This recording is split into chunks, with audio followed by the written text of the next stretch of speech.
far as LinkedIn goes, there's some things that really study the controls. I mentioned this earlier, study the controls on all of the platforms. While it just seems like you're pressing little check boxes and things, what you allow folks to see can really help or hinder you in the whole social media realm. Quite honestly, our firm uses the social media platforms a lot for surveillance. We can find out who was at what meeting.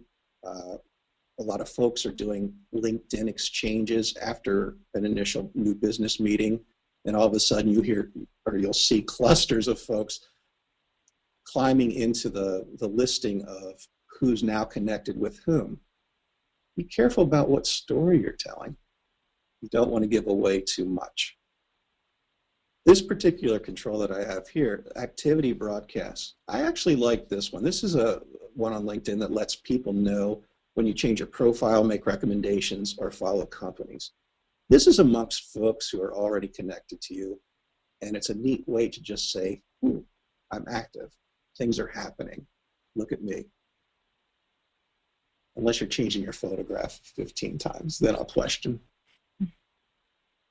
This is the big one. This is what I was just talking about earlier. Who can see your connections?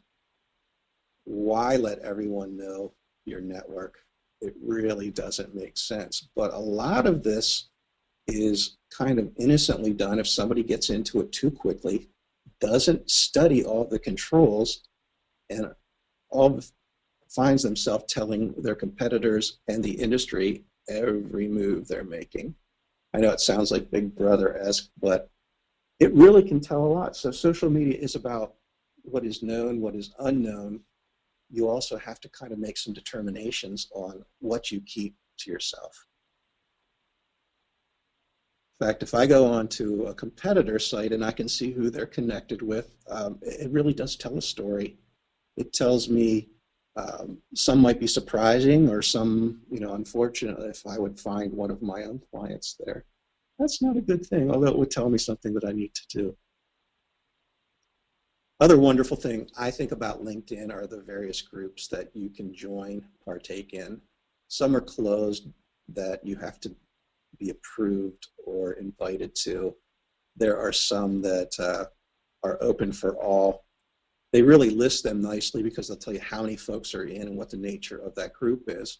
So you can find like-minded people within social media, within this particular platform, and reach out a little bit further, whether it's you share expertise, you gain expertise.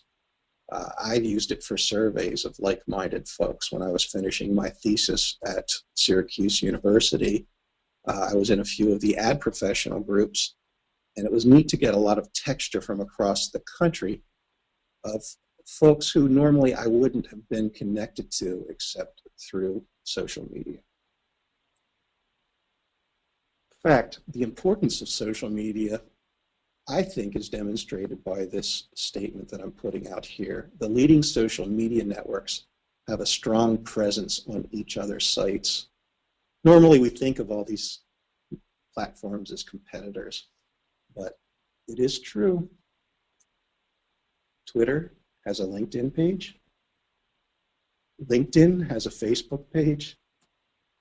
Facebook has a Twitter page, and so on. Just something to kind of throw out at you. Just, you normally wouldn't think that. And then the other thing that these platforms have on their sites is a lot of resources for you as a business person and also just as a social media platform user.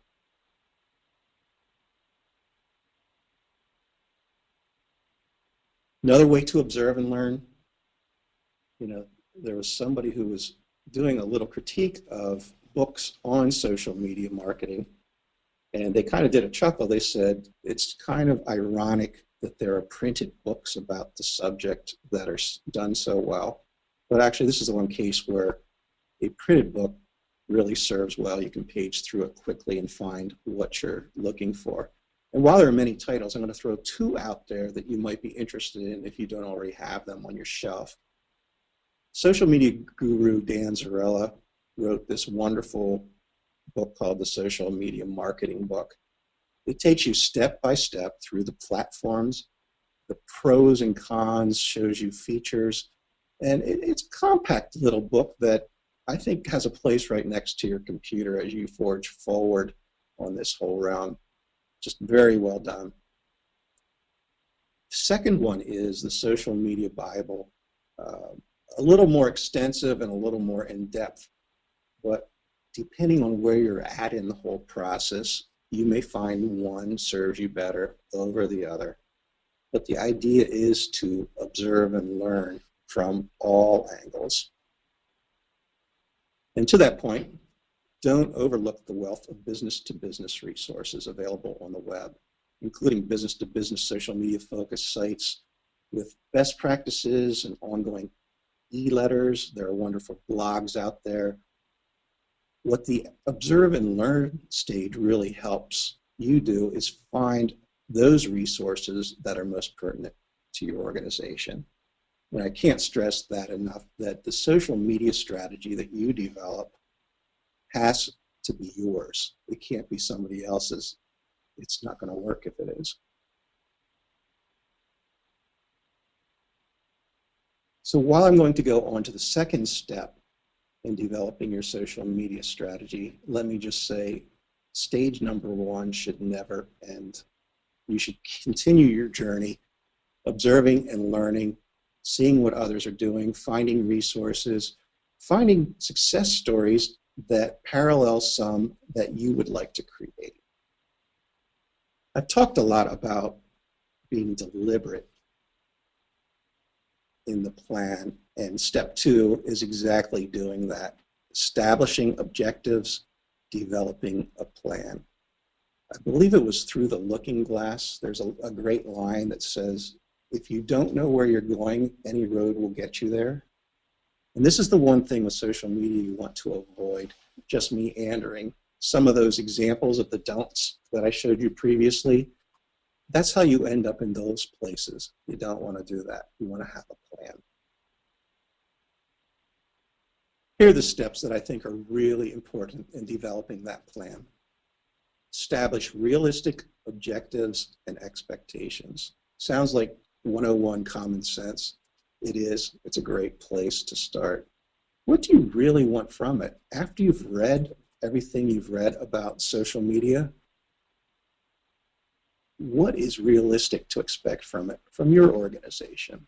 One filter I think businesses have to put into their heads is that you're not Nike, you're not some of these consumer products, and many, many of the examples that can be found online or in books or in articles tout huge brand name products that are consumer, filled with consumer loyalty and filled with activity.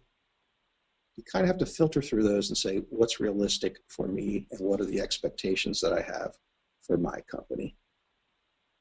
Another thing we talked about, this time is money equation too. You have to quantify your organization's time commitment. I learn a lot from conversations, not just online, but in real person. We have lunch every so often with one of our, I would say, friendly competitors, a lobbying firm in the downtown Harrisburg area.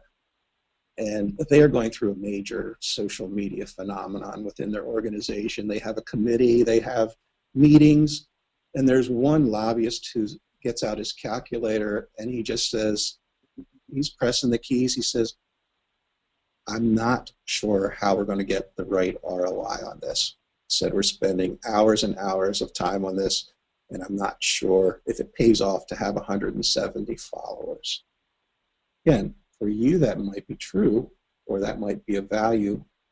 For them, they're still exploring, but the fact is they're there, they're having a plan, they have a core team. Part of the questions that come up in these earlier stages can be answered if you've put together a short and long-term strategy based on content, timing, and resource commitment. And you need a roadmap. This is not unlike your overall communications or marketing plans or your overall business plan. You have to kind of look at all the touch points you have with your customers and prospects and figure out what role will social media play. Remember, again, this is your social media plan.